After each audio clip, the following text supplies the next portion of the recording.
नमस्कार, मी योगेश माने. NDTV मराठीच्या प्रपंचमध्ये आपलं स्वागत आहे. आज या प्रपंचमध्ये चर्चा करण्यासाठी माझ्याबरोबर आहेत ज्येष्ठ राजकीय विश्लेषक अभय देशपांडे, माझे सहकारी श्रीरंग खरे, माणिक मुंडे आणि विनोद तळेकर. आज आपण चर्चा करणार आहोत कायम कायद्याने चाला, कायद्याने बोला, कायद्याने राहा आणि कायद्यात राहा असं म्हणणाऱ्या अजितदादांना जेव्हा राग येतो तेव्हा काय होतं? श्रीरंग, त्या महिला ऑफिसरने दादांचा इगो हट केला का भडकले एवढे दादा?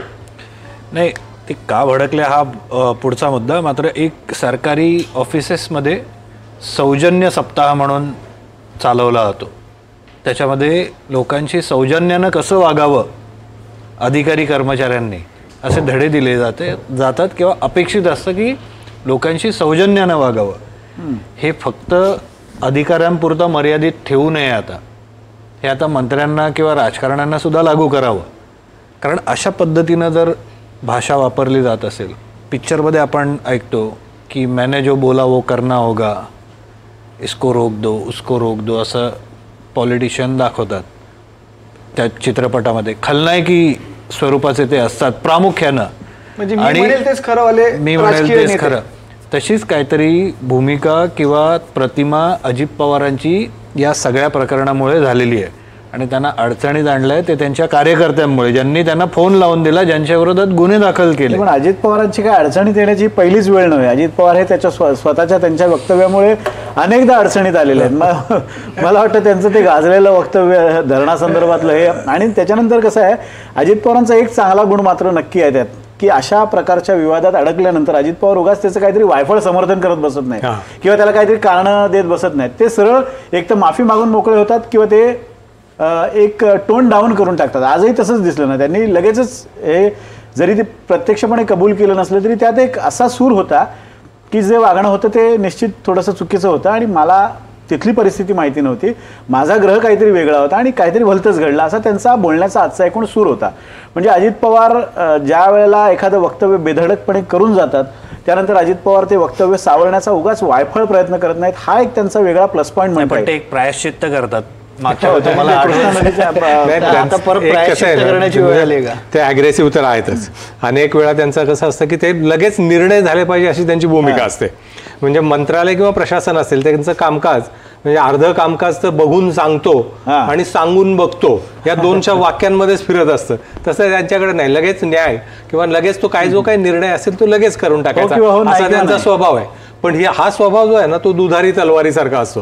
कधी कधी तो पटकन न्याय देऊन जातो आणि कोणावर अन्यायही करणारा ठरू शकतो. म्हणजे अनेकदा त्या आक्रमकतेने तो एखाद्या विषयात मार्गी लावताना मग त्याचे परिणाम वेगवेगळे झालेले दिसतात. त्या वक्तव्याचे अर्थ निघतात. आता एखाद्या कार्यकर्त्यांकडून तक्रार आली अशी आहे तर लगेच त्या संदर्भात तो निर्णय घेतला पाहिजे अशा भूमिकेतून बोलणं. आणि ते ॲग्रेसिव्ह आहेतच. म्हणजे याचा उल्लेख केला की अनेकदा अशा बोलण्यामधनं त्यांची अडचण होते आणि ते समर्थन करत नाही. अगदी बरोबर आहे की ते कधी झाली चूक मान्य आहे, परंतु तो निर्णय लगेच लागावा या दृष्टीने प्रयत्न असतं. पण हे आत्ताचं जे आहे ना खरं म्हणजे ते प्रशासन आणि प्रोटोकॉलच्या बाबतीत फार आग्रही आहे. आणि असं असताना सुद्धा अधिकाऱ्यांशी बोलणारा जरब असते, पण जरब वेगळी आणि एखाद्या अधिकाऱ्यांना अशा या पद्धतीने पान उतारा करणं हा भाग वेगळा आहे. मला वाटलं हे यातली अशी बऱ्याच वेळा ती पुसटशी रेषा असते ना ती काही वेळा ओलांडली जाते आणि त्याचाच हा मला वाटतं हे उदाहरण आहे. पण अजित पवारांची एक चांगली बाब म्हणजे अजून एक त्यांचा एक चांगला पैलू असा आहे की मला माझ्या जुन्या कंपनीतल्या एका सहकार्याबरोबर बोलताना ते जाणवलं होतं. जव्हार मोखाड्या भागातल्या एखाद्या कार्यकर्त्याचा काहीतरी प्रश्न होता आणि ती आमचा तो सिनियर होता तो त्या व्यक्तीला घेऊन अजित पवारांकडे गेला होता. अजित पवारांची एक चांगली बाब काय, ते प्रत्येक गोष्ट समजावून घेतात. एखादी गोष्ट समजावण्यासाठी ते पुरेसा वेळ देतात. जनरली काय असतं की एखादा मंत्री किंवा खूप हेवी पोर्टफोलिओ असलेला सिनियर मंत्री असेल तर तो अशा गोष्टी फक्त एखादं निवेदन स्वीकारतो आणि लगेच रफादफा करून टाकतो. अजित पवारांचा एक चांगला स्वभाव आहे की तो विषय तो समजावून घेण्याचा प्रयत्न करतात. त्यात आपल्याला काही करता येत असेल तर ते तसं सांगतात. म्हणजे अजित पवारांबद्दल असे अनेक किस्से आहेत की अजित पवार एक तर तुमचं काम होणार असेल तर तोंडावर हो सांगतात किंवा अतिशय वाईट पद्धतीने नाही म्हणून सांगून टाकतात. एक म्हणजे परखडपणा आहे. नाही, पण हा जो प्रसंग होता ना की जो प्रसंगाची चर्चा आहे, एक IPS ऑफिसर आहे जे प्रोबेशनर आहे, ठीक आहे, आणि अजित पवार आहेत, एक सगळ्यात सिनियर मिनिस्टर किंवा सिनियर म्हणजे जो चीफ मिनिस्टरच्या लेवलचा माणूस आहे. एका प्रसंगामध्ये अधिकारी बेटर होता की या राज्यातला सर्वोच्च टॉपला असलेला राजकीय नेता बेटर पोझिशनमध्ये होता. आणि माझ्या दृष्टीनं ती अधिकारी ही मोर मॅच्युअर होती. अजित पवार नव्हते. ते अधिकारी ही पुन्हा पुन्हा त्यांना सांगत होते की मला कसं कळेल की तुम्हीच आहात, आणि कुठलाही अधिकारी एवढा कॉन्शियसली करतच होता ना, आणि त्याचं समर्थनच झालं पाहिजे. उलट अजित पवारांनी जर सांगितलं असतं की अरे ठीक आहे, तुम्ही मला ओळखत नसाल तर एक काम करा, मी तुम्हाला नंतर फोन करतो, मी तुम्हाला नंतर फोन करतो, पण आता जी सध्या तिथली जी काही सिच्युएशन असेल तर हवं तर दुसरा कोणी अधिकारी असेल तर त्याला द्या. पण अजित पवार जे परत म्हणत होते ना, अरे मैं DCPM हूँ, मैं डेप्युटी चीफ मिनिस्टर हूँ. बऱ्याच वेळा काय असतं की वरिष्ठ अधिकाऱ्यांशी बोललं जातं, तेव्हा तुमच्याकडे तिकडे अधिकारी होते, असं थेट संपर्क करून फील्डवरल्या अधिकाऱ्याशी डायरेक्ट संपर्क करून ती कारवाई थांबवा असं सांगणं कुठल्याही मॅच्युअर नेत्यांना शोभादायक नसतं. त्या प्रसंगामध्ये मला असं वाटलं की एक IPS प्रोबेशनर लेडी ही अजित पवारांपेक्षा जास्त मॅच्युअर होती. तुम्हाला त्या प्रसंगाचं लक्षातच ठेवावं लागेल. अजित पवार बोलले की नाही, आता अजित पवारांच्या एक पाऊल पुढे त्यांचे कार्यकर्ते गेलेले आहेत. अमोल मिटकरी आहेत, त्यांनी UPSCला एक पत्र लिहिलं आहे, त्या पत्राचा मजकूर मी वाचून दाखवतो. अंजना कृष्णा IPS के दस्तावेजों के सत्यापन के संबंध में, आणि काय मागणी केली आहे की शैक्षणिक, जाति प्रमाणपत्र तथा अन्य आवश्यक दस्तावेजों की गहन जांच की जाए. काय गरज आहे? नाही, मी आल्याच्यानंतरच म्हणालो की अजित पवार खरोखर त्याच्या तोंडावर पडलेले होते. हे मिटकरीने जाऊन त्याच्यावर आणखी शिरजोरपणा करण्याचा प्रयत्न केला ज्याची गरजच नव्हती. आता अजित पवार आताच्या नंतर सावरते म्हणत असताना ते अचानक परत वाढायला लागलेलं आहे. अजित पवारांचे कार्यकर्ते अजित पवारांच्या पुढे एक पाऊल पुढे येतात असं वाटतं. आणि एक असतं ना की बाबा अजित पवार यांचं नाही ऐकलं तर त्याचे परिणाम काय होऊ शकतात हे दाखवायचा प्रकार काही लोक फार जवळून दादांचं राजकारण पाहिलं. ज्या पद्धतीचा अजितदादा स्वभाव आहे, बोला तो बोला. आता ह्या पत्रावरून असं वाटतं का की त्या महिलेला अजितदादांबरोबर असं वागणं हे महागात पडेल? किंवा महिला अधिकारी जे लोक कांगारू कोर्टाप्रमाणे निर्णय घेतात ना, त्यांचा तो स्वभाव असतो की हा निर्णय मी सांगेल तो निर्णय, मी देईल तो आदेश. मग अशा पद्धतीने जेव्हा कामकाज होतं तेव्हा ते प्रत्येक वेळा नियमात असतंच असं नाही. अजित पवार शक्यतो म्हणजे म्हणून म्हटलं मागाशी की प्रोटोकॉल पाळणारा माणूस आहे, त्या बाबतीत कधी असा थेट अधिकाऱ्यांना दमबाजी केल्याचं मला वाटतं. आत्ताचं उदाहरण जे कॅमेऱ्यात आलंय ते, पण त्यांच्या आवाजात निश्चितपणे ती जरब असते. आणि जे टोलवाटोलवी आहेत, एक उदाहरण तुम्हाला सांगतोय, म्हणजे HIV ग्रस्त बालकांसाठीच्या एका अनाथ आश्रमाला बरेच वर्ष ॲम्ब्युलन्स मिळत नव्हती, आणि सरकारी किंवा ज्या सर्वसामान्य रुग्णांसाठी असतात ॲम्ब्युलन्स त्या त्यांना उपलब्ध करून दिल्या जायच्या नाहीत. तो माणूस मंत्रालयात त्या ॲम्ब्युलन्ससाठी एक वर्षभर चक्रा मारत होता, तो काही निर्णय लागत नव्हता. त्या अजित पवारांकडे पोहोचला, 2 दिवसात तो मार्गी लागला निर्णय. म्हणजे काही वेळा जी असते ना तर ती काम करण्याची पद्धत कामाला येते, पण त्याच्यात मग अशा बऱ्याच घटना घडलेल्या असतात ज्या अशा निमित्ताने पुढे येतात. मला वाटतं की त्याचं एक उदाहरण आहे. मला वाटतं होऊन जाते. मला वाटतं त्यांच्या एकूणच राजकीय कारकिर्दीवर नजर टाकली म्हणजे अजित पवारांना तसा राजकीय संघर्ष करावा लागला नाही. म्हणजे त्यांचं सुरुवातीचं आयुष्य, वैयक्तिक आयुष्य कदाचित संघर्षाचं असू शकेल.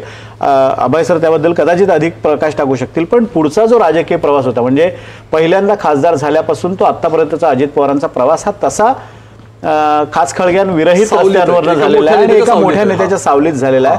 त्यामुळे त्याच्यातनं आलेली कदाचित एक त्याच्यातला ॲरोगन्स म्हणता येणार, त्यातली एक बेफिक्री जी दिसते ना अजित पवारांच्या स्वभावातली, ती कदाचित त्या स्मूथ आपण त्याला म्हणू की त्या प्रवासात ती आलेली असावी असं एक मला वाटतं. मला दुसऱ्या तिसऱ्या पिढीतले खूप नेते आहेत ना, म्हणजे अजित पवार एकटेच नाही आहेत की दुसऱ्या तिसऱ्या पिढीमध्ये राजकारण करणारे किंवा सत्तेच्या वर्तुळात राहिलेले अनेक लोक आहेत. पण एखाद्याच्या स्वभावाची खासियतच ती असेल आक्रमकता. तुम्ही पत्रकार परिषदा बघा त्यांच्या, जेव्हा आपले इलेक्ट्रॉनिक मीडियाचे लोक बाईट घ्यायला जातात तेव्हा एखादा प्रश्न विचारल्यानंतर त्यांचं चिडणं असेल, किंवा परवा त्यांच्या पत्नी खासदार संघाच्या एका कार्यक्रमाला उपस्थित झाल्या त्यावेळेस ज्यांच्या उत्तराची शैली असेल, तर ती आक्रमकता त्यांच्याकडे कायम असते. आणि मला वाटतं की एक त्यांनी ती इमेज कायम जपली आहे, कारण त्याच्यामुळे समोरचा जो असतो ना विचारणारे ते पण टोन डाऊन करायची एक पद्धत म्हणून एक मला वाटतं की महाराष्ट्राच्या राजकारणात एक तो एक असा एक गुणधर्मच आहे असं म्हणावं लागेल. कारण अनेक नेत्यांचं असं बघितलंय की एखाद्या नेत्याला विशिष्ट खुर्चीवरच तो बसणार असतो, ती खुर्ची दुसऱ्या कोणीच काय त्याच्यावर बसायचं नसतं. किंवा एखाद्या नेत्याचा हा बाबा खूप तापट नेता आहे असं एक स्वतःबद्दल एक मीट क्रिएट करणं नेत्यांना फार आवडतं. असं एक स्वतःबद्दलचं परसेप्शन नंतर ते स्वतःच फीड करायला लागतात असं वाटतं की हा आपण असं नाही केलं तर मग कदाचित लोक आपल्याला आयडेंटिफाय करतात. आयडेंटिटी चर्चा ते कदाचित करणार नाहीत. कामाची एकूण शैली आहे ना ती नो नॉनसेन्स वाली आहे. म्हणजे ते कामाच्या बाबतीत तर बघितलं तुम्ही तर ते वेळेवर अतिशय वक्तशीर आहेत, त्यांना फार व्यवस्थित सगळ्या गोष्टी लागतात. म्हणजे पूर्वी राष्ट्रवादीच्या कार्यालयात जेव्हा जनता दरबार वगैरे व्हायचे त्यावेळेस सर्वात पहिले त्या जनता दरबारला पोहोचणारे अजित पवारच असायचे. म्हणजे ते पूर्ण ऑफिसही उघडलेलं नसतं. एरवी पण त्यांच्या ऑफिसला होय ते अतिशय वक्तशीर, कुठल्याही कार्यक्रमाला सर्वात आधी आणि वेळेवर ते उपस्थित असतात. आणि मग त्याच्यामुळे काय होतं की जे लोक हे पाळत नाहीत त्या गोष्टी, त्यांचे तो स्वभाव त्यांचा नेहमी दिसतो. म्हणजे मध्ये एक तो प्रसंग पण झाला होता ना पुण्यामध्ये, एका कार्यक्रमासाठी अजित पवार एकदम भल्या पहाटे पोहोचले 6 वाजता, म्हणजे ते 9 वाजता काहीतरी उद्घाटन होतं. अजित पवार 6-7लाच पोहोचले आणि उद्घाटन करून झालं. त्यानंतर ते मेधा कुलकर्णी खासदार त्या आल्या, त्यांनी मग नाराजी व्यक्त केली आणि त्याच्यानंतर पुन्हा एकदा ते उद्घाटन करावं लागलं. म्हणजे धडाडी पण कधीतरी असं होतं की ती राजकीय गेल्यानंतर पहिल्या कामाच्या दर्जापासून सुरुवात होते त्यांची त्या उद्घाटनाची. आपण आणखीन एक पाहिलं अजितदादांच्या ह्या स्वभावाबद्दल किंवा करारी स्वभावाबद्दल बोलत असताना गेल्या काही दिवसात अजितदादांची भाषणं फार व्हायरल होतात किंवा ते दौऱ्याचे व्हिज्युअल ज्याच्यामध्ये कार्यकर्ता येतो फार हसत हसत आपल्या नेत्याला हार घालायला येतो आणि त्या गडबडीत तो तिथंच कागद टाकतो किंवा बाटली तिथे टाकून देते एखाद्या गोष्टीची. ते स्वतः अजितदादा बाकी सत्कार सोडतात, त्यांना सुनवतात की यार बाबांनो अक्कल नाही का, कळत नाही का, स्वतः ते उचलाय जातात. माझं म्हणणं आहे की कार्यकर्त्यांना सुनवा, तुमचेच कार्यकर्ते अधिकाऱ्यांना कशाला सुनवताय. आपण स्वभावाबद्दल बोलतो दादांचे की ते कुठेही रिॲक्ट होतात, त्यांना माहिती असतं. असं आहे ना की प्रशासकीय अधिकाऱ्यांबरोबर वागताना सार्वजनिक ठिकाणी त्याबद्दल तर पाळलंच पाहिजे. आणि ते पाळतात आणि पण यावेळेस नाही पाळलेला दिसला ती आक्रमकता आणि थेट आदेश देणे एखाद्या अधिकाऱ्यांना कारवाईवर असताना. आणि ते सुद्धा म्हणजे तुम्हाला मंत्री म्हणून अधिकार आहे, तुम्ही स्थगिती देऊ शकाल, स्थगिती घेऊ शकाल, वरिष्ठ अधिकाऱ्यांकडे तक्रार करू शकाल. पण ज्या पद्धतीने झालं आणि ज्याचा आता उल्लेख केला की ते पत्र, याचा अर्थ म्हणजे काही फॉल इन लाईन असाच होतो ना याचा अर्थ. आणि हे निश्चितपणे एरवी अजित पवार जेव्हा अधिकाऱ्यांना झापतात किंवा अधिकाऱ्यांना खडसावतात, लोकांना ते बरं वाटतं, लोकांना आवडतं, ते लोक ते अप्रिशिएट करतात की अशा पद्धतीने नेत्यांनी अधिकाऱ्यांना धाकात ठेवलं पाहिजे. पण हा जो प्रकार कालचा झालेला आहे त्या प्रकारात प्रसंग आणि गफलत झाली. कदाचित त्यांना कदाचित चुकीचं फिडिंग फोनवर झालं असावं. नाही काही असं नाही. एक सिंपल गोष्ट बघितली, एखादा टीम गेलेली आहे आणि तुम्ही एखाद्याला थांबवताय तर हे इलिगलच आहे ना. म्हणजे मला तर असं वाटलं की नाही, तुम्ही बाकीच्यावर जसे गुन्हे दाखल केले ना तर एकदा काय म्हणजे मिनिस्टरपर्यंत पण ते आलं पाहिजे. तुम्ही एक प्रोसिजर फॉलो नाही केली तर त्याचे काय परिणाम होतात हे म्हणजे समोर यायलाच पाहिजे ना. कायदेशीर धडा लागेल. कार्यकर्ते फोन करत राहतील आणि नेते कार्यकर्त्यांना सोडवत राहतील. मग समजा असाच जर नियम मग तुम्ही तिकडे धनंजय मुंडेंना लावला, संजय शिरसाटांना लावला, अजून इतर नेत्यांना लावला तर मग ते किती महागात पडेल. आणि काय असं प्रतिमेचं असं असतं ना की आपण पण बऱ्याच वेळेला एकाची तोडफोड असते आणि दुसऱ्याचं खळलं फटाक. आपण अशा स्वभावाचं आपण असं आहे की जे मोठे गुन्हे घडतात, पुण्यातलंच आपण घटना घेऊ, पोर्शे कार अपघात असेल किंवा हुंडाबळीची केस असेल, त्या प्रकरणामध्ये लोकांचा पोलीस खात्यावर किंवा पोलिसांच्या वरिष्ठ अधिकाऱ्यांवर किती रोष होता. तेव्हा अजित पवारांनी का असं झापलं नाही, त्यांच्या समोर पण आले नाहीत. इव्हन त्याच्यामध्ये आपलं कुठली ती मधात पूल पडला होता पुण्यातल्या जवळचा, 8 दिवसापर्यंत हा माणूस तिकडे फिरकला सुद्धा नाही. म्हणजे ते दिसतं ना की तुमच्या प्रायोरिटीज सुद्धा कशा स्वरूपाच्या आहेत, तुम्ही कधी करता. निवडणूक होती. हा म्हणजे या संदर्भात तुम्ही काहीही बोलत नाहीत किंवा तुम्ही असा एखादा तुमचा फोन जात नाही, तो व्हायरल होताना दिसत. कमीत कमी शिंदेचं दिसतं तरी की यार ते कुणाला मदत करतायत, तो फोन रेकॉर्ड होतो, बाकीच्यांना येतो. अजित पवारांचं त्यावेळेस मात्र येत नाही. आणि त्यावेळेस जेव्हा नाव येतं ना त्यावेळेस अजित पवारांचं नाव असंच येतं की अशा आमदाराला वाचवण्यासाठी किंवा या कनेक्शननं अजित पवारांनी फोन केला. म्हणजे अजित पवारांनी फोन केला किंवा कुणाला तरी बघितलं तर अभय सरांनी जसं सांगितलं की त्या ॲम्ब्युलन्ससाठी फोन केला, तर हे रेअर प्रसंग आहेत.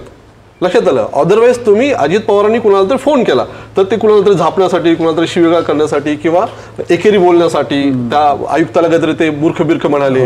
तर असं आहे ना की एखादा खरोखर खमक्या IPS अधिकारी भेटला तर अजित पवारांना 2 मिनिटात त्यांना तिथं सुनावलं असतं की नाही. उद्धटपणे समजा ती IPS प्रोबेशनर ऑफिसर आहे, तिथं जर एका क्षणात ठरवलं असतं की पुढचं बघून घेते, या क्षणी माझ्या हातात जेवढ्या पॉवर आहेत तेवढ्या तिने वापरले असते तर तिने प्रोटोकॉल मध्ये बसून त्यांना जी गोष्ट आहे ती सांगायचा आणि हा माणूस ऐकत नव्हता, परत तिच्यावर डापरत होता की मी DCM आहे. तिने फोन ठेवून दिला असतं, सांगितलं असतं की नाही यानं मला फोन केला या कारणासाठी, हा रेकॉर्ड आहे, याचा पुरावा आहे, काय केलं असतं. 10-12 जणांवर गुन्हा दाखल झालेला आहे. टेक्निकली जर बघितलं गेलं कायदेशीर कामात अडथळा आणल्याचा गुन्हा आहे हा.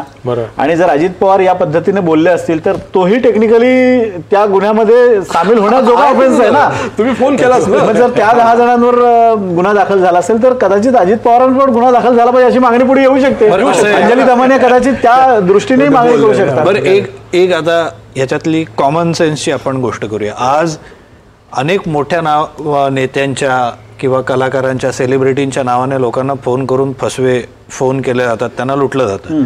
अजित पवारांचा आवाज काढून उद्या त्या IPSला धमकवायला कोणी सुरुवात केली. तिचं म्हणणं बरोबर आहे की तुम्ही कोण आहात मला कळल्याशिवाय मी कसं काय तुमच्याशी बोलू. उद्या कोणी येईल आणि सांगेन की मी आमका बोलतोय, पुरावा काय.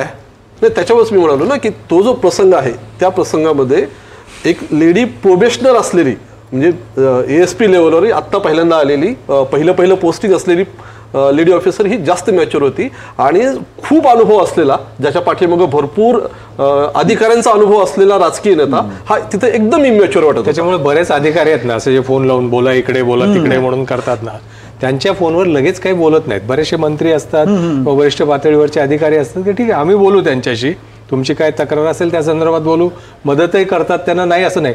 पण त्याच फोनवर तो स्पीकरवर ठेवून या पद्धतीने जे कामकाज होतं ते निश्चितपणे चुकीचं आहे. आणि त्याचा चुकीचा मेसेज जातो. तुमच्याकडे कसं आहे की तुम्ही आक्रमक आहात, तडकाफडकी निर्णय घेता, लोकांना मंत्रालयात चक्रा मारायला लावत नाही, या संदर्भात कौतुक होतं. पण अशा वेळेस मात्र त्या सगळ्या प्रतिमेला कुठे तडा जातो की ते आक्रस्ताळेपणा, आक्रमकता याच्यातल्या ज्या छोट्या पुसटशा रेषा असतात ना त्या कधी त्या ओलांडल्या जातात त्याचं भान ठेवावं लागतं. पण अनेकदा असे नेते अनेक बघितलेत, म्हणजे कौतुकाने सांगतात. म्हणजे आता आपण दौऱ्यावर वगैरे जातो इलेक्शनच्या वेळेला, तर अनेक आमदारांबरोबर त्यावेळेला त्यांच्याकडे वेळ असतो, प्रचार करत असतात, आगळपगळ बोलणं होतं. अनेकदा नेत्यांचं असं म्हणणं होतं की मी माझ्या कार्यकर्त्याचा फोन कधी उचलतो आणि काही, म्हणजे अगदी नाक्यावर कोणीतरी ट्रॅफिक पोलिसांनी एखाद्या कार्यकर्त्याला पकडलं आणि त्यांनी थेट आमदारांना फोन केला तर मी कसं त्यांना एंटरटेन केलं कार्यकर्त्यांना आणि ते कसा कारवाई थांबवायला लावली. हे कौतुकाने कसा हा एक वेगळाच पायंडा पडत चाललाय. मला वाटतं की हा आता थोडासा काळ बदललाय, आता असं होत नाही. एक तर ह्या फोनमुळे, या कॅमेरामुळं आता थोडेसे लोक कुणी फोन करतात. अजित पवारांच्या बाबतीत फक्त त्यांच्या कार्यकर्त्यांच्याच नाही, म्हणजे त्यांचे विरोधी पक्षाचे आमदार त्यांच्यावर खुश जे असतात ना त्याचं कारण तेच आहे की लगेच निर्णय होतो. म्हणजे त्यांना दादांकडे गेलं की आपला लगेच विषय मार्गी लागतो. असं एक सगळं बघून ना मला तो एक, आता त्याचं नाव आहे कदाचित चुकीचं, कोण भैया गायकवाड काहीतरी, भैया गायकवाड माझ्या घरची काय गावातली वीज गेले, येऊ का तिकडे. हे असले प्रसंग आठवायला लागतात. अजित पवारांचा हा प्रकार बघितल्यानंतर दोनदा पाहिलं की माणिक मुंडे सातत्यानं ती ह्या प्रसंगात ती IPS अधिकारी जी होती ती फार परिपक्व वाटली असं तुम्ही म्हणलात. अजितदादा तसे अपरिपक्व आहेत असं तुम्हाला म्हणायचं का, किंवा असं काय समोर आलं काय मला असं उदाहरण आहे का? कारण अजितदादा अनेक प्रसंगात थेट गायब होऊन जातात, फोनही घेत नाही. मी समजा कुणाचंही कम्पेअर करेल, मी त्या अजित पवारांना शिंदेच्या कम्पेअरमध्ये बघेल, मी अजित पवारांना फडणवीसांच्या कम्पेअरमध्ये बघेल की असा एखादा प्रसंग असता तर ह्या दोन नेत्यांनी काय केलं असतं आणि या नेत्याने काय केलेलं आहे. त्याच्यानुसार मी असं म्हणतो की तो प्रसंग ठरवेल की त्या माणसाची त्याचं बिहेवियर त्यावेळेसचं कसं आहे. कदाचित अजित पवारांनी आपल्या कार्यकर्त्यांना इतकी लिबर्टी दिली की ते फोन करू शकतात, फडणवीसांनी तितकी लिबर्टी दिली नसेल. नाही काही नाही, असं नाही होऊ शकत. काय की ज्या नेत्याच्या पाठीमागं जो दोन टर्म घेऊन निवडून आलेला आहे, लोकांचं कनेक्शन त्याच्याशी नाही असं नाही आपण म्हणू शकत, किंवा लोक फोन करत नसतील आणि तो फोन करत असेल आणि तो नेता फोन करत नाही असं नाही होऊ शकत असेल. असं का होतं की एका पर्टिक्युलर नेत्याचेच बाईट व्हायरल होत राहतात, एका पर्टिक्युलर नेत्याचेच व्हिडिओ व्हायरल होत राहतात, दुसऱ्या एका नेत्याचे असे का होत नाहीत. म्हणजे असं आहे ना की याचा अर्थ असा झाला की जो माणूस शांतपणे आपलं काम करत चाललेला आहे, त्याची कामाची फारशी दखल नाही किंवा खळखळ होत नाही, आणि जो व्हिडिओ काढतो, ज्याचे व्हिडिओ होतात व्हायरल होतात, त्याचं काम मात्र खूप जास्त होतं. याचा अर्थ असा नाही ना, शांतपणे आपल्या पद्धतीने काम करणारे, कामाचा निपटारा करणारे नेते. तसाच एक पायंडा पडत चालला ना. म्हणजे आपण एखाद्या अधिकाऱ्याची 50 वेळा बदली झाली त्याची बातमी, प्रत्येक बदलीला त्याची बातमी येते. तुकाराम मुंडेंचं उदाहरण घ्यावं. पण त्याच वेळेला IAS अधिकारी असेही आहेत की जे शांतपणे आणि विधायक काम करतायत, अगदी योग्य पद्धतीने काम करतायत, त्याची दखल घेतली. सगळ्या गोष्टी आहेत म्हणजे प्रशासनात. म्हणजे 50 वेळा पोलाइटली आदेश देऊनही त्याची अंमलबजावणी न करणारे अधिकारी आहेत. तशाही पद्धतीचे आहेत, पण ते अधिकारी समर्थन होऊ शकत नाही. आताच्या अधिवेशनामध्ये तुम्हाला असेल कित्येकदा आमदारांनी हा मुद्दा उपस्थित केलाय की अधिकारी इथे उपस्थित नाहीत, अधिकारी तुमचं ऐकत नाही. सुधीर मुनगंटीवारांनी सांगितलंय की काय त्यांना इंग्लंडमध्ये जशी पद्धत असते तशी साखळदंडाने बांधून इथे आणायची वेळ, असेही अधिकारी आहेत. भरपूर अधिकारी तसे. अधिकाऱ्यांपेक्षा आपल्याला आज अजित पवारांवर आपण जर बोलत असू तर अजित पवारांच्या राजकारणाचा पिंड हा मुळात एक ते ज्या प्रदेशातनं येतात किंवा ज्या प्रदेशाचं ते प्रतिनिधित्व करतात तिथल्या लोकसंस्कृतीशी जोडलं गेलेलं आहे असं मला वाटतं. कारण पश्चिम महाराष्ट्रात कसं आहे, एक कृषीमुळे आलेली सधनता आहे, दुसरं म्हणजे तिथे राजकारण अनेक वर्षांपासून म्हणजे अनेक पिढ्यांपासून. सिंपल आहे की अजित पवार हे शहरी नेते आहेत की गावाकडचे नेते आहेत. दिसतं असं की ते गावाकडचे नेते आहेत. लक्षात आलं, गावाकडचा माणूस येतो, थोडासा फटकं बोलतो, काही लोकांना तो शिवराळ वाटतो, काही लोकांना तो आक्रमक वाटतो, काही लोकांना तो अगदी रागीट वगैरे वाटतो, संताप वगैरे. पण त्यांच्यामध्ये गाव जिवंत आहे, म्हणजे गाव तसंच आहे. म्हणजे तुम्ही शहरामध्ये ते कधीही मुंबईत मला कधी कुठं असे आता गणपतीच्या फेस्टिवलमध्ये फिरताना दिसत नाही. ते आपलं गाव भलं, बारामती भली, तिकडचा दरबार वाला शेड्यूल ठरलेलं आहे. शेड्यूल ठरलेलं आहे. त्याच्यामुळे त्याच्याबद्दल डाऊट असण्याचं काहीच कारण नाहीये. म्हणजे ते त्यांच्या कामाबद्दल ते प्रामाणिक आहे. कोविड काळात सर्वाधिक काळ मंत्रालयात असणारे मंत्री म्हणून त्यांचा उल्लेख करावा लागतो. प्रत्येक वेळेस ते उपस्थित असतात, लोकांना भेटतात, वेळेवर येतात जातात. पण माणूस काय होतं ना, काही वेळा स्वतःच्या प्रतिमेतही अडकतो. म्हणजे दादांकडे केलं की लगेच निर्णय होणार, ही तुमच्याकडून जी अपेक्षा असते ना, मग त्याच्यात मला एका प्रसंगात आता ते सुरुवातीला आपल्याकडे तो मुद्दा आला की अजित पवार हे एक्सप्लेनेशन देतात आणि मोकळे होतात. आणि मी एक्झॅक्टली ते अपोजिट शरद पवारांच्या बद्दल बघतो. शरद पवार मला कधीही कुठल्याच गोष्टीचं एक्सप्लेनेशन देताना दिसतच नाहीत. त्याच्यामुळे त्यांच्या प्रतिमेच्या भोवती एक असा एक एनिग्मा आहे की हा माणूस गूढ आहे. ते त्या एखाद्या वादाची चर्चा भरपूर होऊ देतात. म्हणजे त्याचा वाद येतो, त्याच्या भरपूर होतो, गोंधळ होतो, त्याच्यावर चालत राहतं.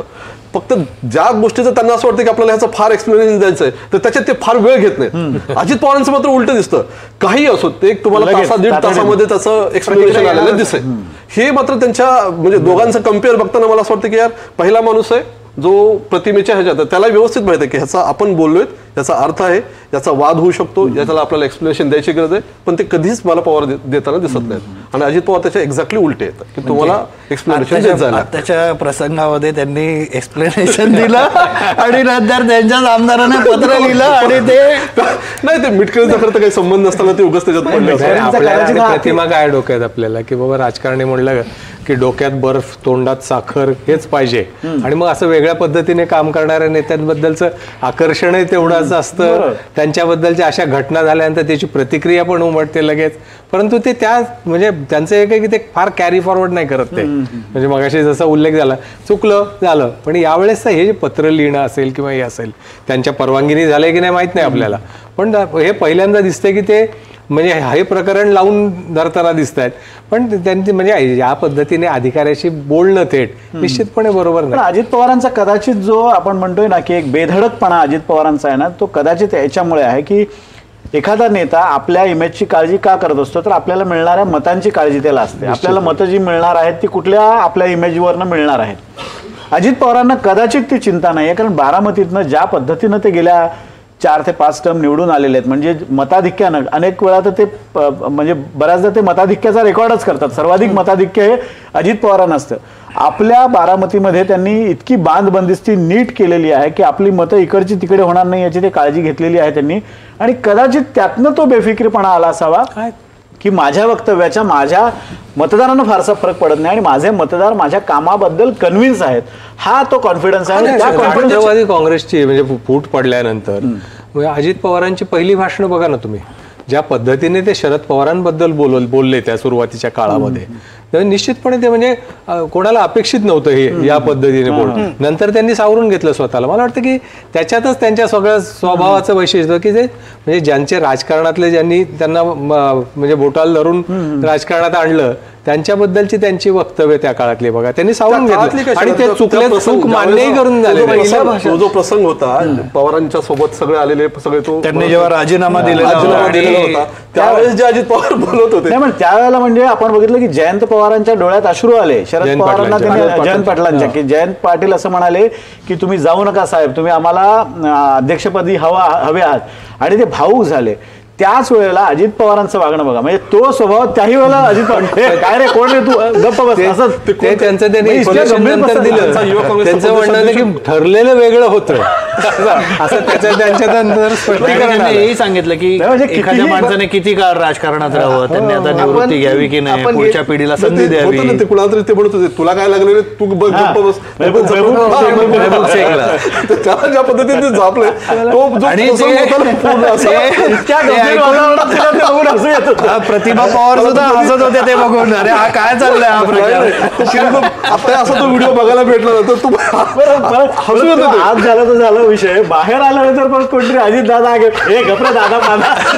ते मध्यंतरी म्हणजे फडणवीसांनी सुद्धा बोलून दाखवलं. फडणवीस एका कार्यक्रमामध्ये मुख्यमंत्र्यांनी ते सांगितलं की म्हणले मी आणि शिंदे काही हे करत नाही, पण अजितदादा कोणाचं ऐकून घेत नाही, त्याच्यामुळे बोलले ते मध्यंतरी. आणखीन आपण मगापासून चर्चा करतो आणि कायमच ह्याच गोष्टीची चर्चा होते की फटकळ अजितदादा, रोखोक अजितदादा, बेधडक अजितदादा. पण गेल्या काही दिवसात म्हणजे विधानसभा इलेक्शनच्या आधी, पक्षफुटीनंतर मोजून मापून बोलणारे दादा, पक्षातल्या नेत्यांना बोलू नको म्हणून बोलणारे दादा, जे काही दादांनी कॅम्पेन सुरू केलेलं होतं गुलाबी जॅकेटचं, त्यावेळी दादा तुम्ही इतकी वर्ष रिपोर्टिंग करताय, पक्षालाच रुचले नव्हते. त्यांना कुणी कॅम्पेन करायला सांगितलं असेल, त्यांना फायदा भेटला नाही भेटला. मला ते जे त्यांनी कॅम्पेन केलेलं होतं ना ते पिंक वगैरे, मला अजिबात त्यांच्या स्वभावाला ते पण त्यांच्याकडे बघितलं की असं वाटत होतं की अरे काय बाते बुजगावलं करून टाकलं एका माणसाचं, सगळं पिंक पिंक. अरे हा माणूस आहे, पब्लिक मध्ये राहणारा आहे, 4 लोकांमध्ये बसणारा, उठणारा, बेधडक बोलणारा, या माणसाला काहीतरी असं एक प्रोडक्ट बनवून लोकांच्या समोर सादर केलं जातं. अजितदादांचा काहीतरी विचित्रच होती ती. अजित पवारांचा स्वभाव पाहता अजित पवारांनी तो जो कोण स्ट्रॅटेजिस्ट होता त्याचं म्हणणं मान्य करणं हीच मोठी गोष्ट म्हणावी लागेल. ते मान्य केलं, कारण मला वाटतं की अजितदादांची तीच इमेज बदलायचा, म्हणजे इमेज मेकओव्हरचा तो सगळा प्रयत्न होता. पण त्यांना तो रंग आणि ते स्वतः इतके अवघडलेले असायचे. एकदा तर ते काही चट्ट्यापट्ट्याचं जॅकेट ते घालून आले एका कार्यक्रमात, त्यांनाच खूप ते अवघडलं. आता जो योगेश मुद्दा मांडत होता ना की अजित पवार अलीकडच्या काळात थोडेसे सावध झाल्यासारखे वाटतात, थोडेसे मोजून मापून तोलून मापून बोलतात. ते कदाचित असं असेल, म्हणजे माझं त्यातलं रिडिंग असं आहे की शेवटी तुम्ही ज्या ज्या लोकांबरोबर राजकारण करत असता त्या लोकांबरोबर राजकारण करताना त्यांचं एक अनायसे का होईना पण तुमच्यावर एक प्रभाव पडत असतो. आत्ताच्या घडीला अजित पवार हे भाजपसोबत एक क्लोज एड म्हणून काम करतायत, त्यांचे सहकारी म्हणून काम करतायत. अशा वेळेला भाजपच्या कामाची पद्धत कदाचित ती थोडासा प्रभाव अजित पवार असं दिसतं की ते फार मोजून तोलून बोलतात वगैरे, असं तेवढी कॉन्ट्रोवर्सी झाली असते. ते बोलतात आणि त्यांनी भाषणामध्ये पण अनेकदा हे बोललेलं आहे, मी माझ्या सतत मेंदूला सांगत चुकीचा शब्द जाऊ द्यायचा नाही, जाऊ द्यायचं नाही. एक आगळपणा, एक ग्राम्य हे कधीपासून झालंय आणि माहितीये, ते धरण प्रकरणापासून त्यांनी कबूल केलेलं की त्यानंतर असे मुद्दे त्यांच्याकडनं आले ना. तसं झालं नाही ना. आता हा मोठा प्रसंग तसा पहिलाच दिसतोय की ज्याच्यात, आणि तोही व्हिडिओ रेकॉर्ड झालेला आहे. अनेकदा काय असतं ना, ते खरं बोलण्यापेक्षा बरं बोलण्याकडे कल असतो राजकारण्यांचा, आणि ते त्यांचं मग मला वाटतं की त्यांना ते शुगर कोटिंग अनेकदा जमत नाही. बेसिकली स्पष्टपणे बोलून परखडपणे बोलून. कारण मंत्रालयात अनेकदा बघितलेलं की काही कागद घेऊन माणसं येतात, ते तिथल्या तिथे असं एवढं काम होत असतं का, लगेच ते कागद त्याच्या अंगावर टाकून देऊन मोकळे होतात. या उद्या या, परवा भेटा, 4 दिवसांनी 8 दिवस, असं चक्रा मारण्यापेक्षा लगेच मोकळं करून. त्यामुळे अनेकदा ते भावतात त्या लोकांना, ते त्याच्यामुळे ते फार हे करत नाही. पॉलिटिकली करेक्ट राहण्याचा जो प्रयत्न करतात अनेक जण, म्हणजे स्वतःच्या इमेजमध्ये बंदिस्त होऊन, तसं ते करत नाही. तो एक प्लस पॉईंट पण आहे, पण अनेकदा अशा पद्धतीने अडचणी पवारांचं तुम्ही म्हणजे आता तसं बघितलं ना, त्या मुद्द्याला धरूनच हे बघितलं तर तुम्हाला कुठलाही राजकीय नेता, समजा फडणवीस आले, शिंदे आले, उद्धव ठाकरे आले, तर ते जे काही बोलत राहतात, जे काही स्टेटमेंट करत राहतात, तर आपण एक अंदाज बांधत राहतो की हा माणूस पुढे काय करणार आहे. तुम्ही विधानसभेच्या निवडणुकीच्या नंतर अजित पवारांचे सगळे स्टेटमेंट काढून बघा, अजिबात कळत नाही की ही पार्टी कुणीकडे जाणार आहे, हा नेता कुणीकडे जाणार आहे, हा पुढे काय याचा अजेंडा आहे, अजिबात येत नाही तो. आणि ते कधी कधी असं वाटतं की हे केडर जे असेल, राष्ट्रवादीचं जे काही केडर असेल, तर त्याला हे फीड काय करत असतील. म्हणजे तुम्हाला भाजपचा नेता भेटला, भाजपचा म्हणजे सर्वोच्च नेता भेटला, कुठलाही नेता भेटला, अजेंडा असतो, एक कार्यक्रम दिसतो, काहीतरी दिसत राहतं अजित, आणि तो ते प्रत्येक कार्यक्रमातून, त्या बैठकीतून तो देत राहतो. अजित पवारांच्या बद्दल हे दिसत नाही. कारण त्यांचा आणि जर असेल तर त्याची चर्चा होत नाही, चर्चा होती ती या गोष्टींची. म्हणजे त्या भाषण मला वाटतं फोकस मग सत्ता कारण हाच फोकस आहे ना, सत्तेसोबत राहणं हाच त्यांचा फोकस. नीट पर्कोलेट खालपर्यंत झालेला आहे, त्यामुळे असा काही वेगळा अजेंडा द्यायची गरज नाहीये. म्हणजे राष्ट्रवादीच्या प्रत्येक नेत्याला, प्रत्येक कार्यकर्त्याला त्याच्यात एक आहे, त्यांनी स्वतःची आयडेंटिटी मर्ज नाही होऊ देत, अजिबात होऊ दिली. स्वतःची आयडेंटिटी काय वेगळी. राष्ट्रसेविका समितीच्या बैठकीला त्या कंगना राणावत यांच्या घरी जेव्हा सुनेत्रा पवार गेल्या होत्या, त्यावेळेला मात्र तातडीनं अजित पवारांनी, ते जरी त्यांनी जरा मजेशीर कमेंट जरी केली असली तरी सुद्धा यंत्रणा लगेच कामाला लागली की त्यांनी लगेच क्लॅरिफिकेशन दिलं. म्हणजे हिंदुत्वाकडे माझा कल आहे किंवा हिंदुत्वाकडे मी झुकतोय असं अजिबात त्यांनी जाणव दिलं. हा जो धोका शिंदेच्या बाबतीत झाला तो अजित पवारांच्या बाबतीत नाही असं दिसतं. राष्ट्रसेवक सेविका संघाच्या त्या कार्यक्रमाला उपस्थित राहणं, त्याच्या आधी गोरक्षकांना आवरा म्हणून सांगणं म्हणजे ह्या सगळ्या ज्या आहेत ना, जे शिंदे जे मर्ज झाल्यासारखे वाटतात तसे अजित पवार मर्ज झाल्यासारखे वाटत नाहीत भाजपसोबत. त्यांना कसं होतं की ते आयडिओलॉजिकली एकत्र असल्यामुळे त्यांना काही फारसं, पण यांची आयडिओलॉजीच कम्प्लीट वेगळी असताना आम्ही सत्तेत आहोत, पण म्हणजे त्यांनी ते फुले शाहू आंबेडकर, यशवंतराव चव्हाण हे त्यांनी कायम ठेवलंय. सत्ता ही आयडिओलॉजी ती बरोबर आहे. नक्की सत्ता ही आयडिओलॉजी दादांची असेल. ह्या मुद्द्यानिमित्त किंवा ह्या प्रसंगानिमित्त दादांचा स्वभाव, परखड दादा यांच्यावर पुन्हा एकदा चर्चा झाली. अशाच नवनवीन आणि आठवड्यातल्या ताज्या मुद्द्यांसह आपण प्रपंचमध्ये चर्चा करत राहणार आहोत. तुम्ही पाहत राहा NDTV मराठी.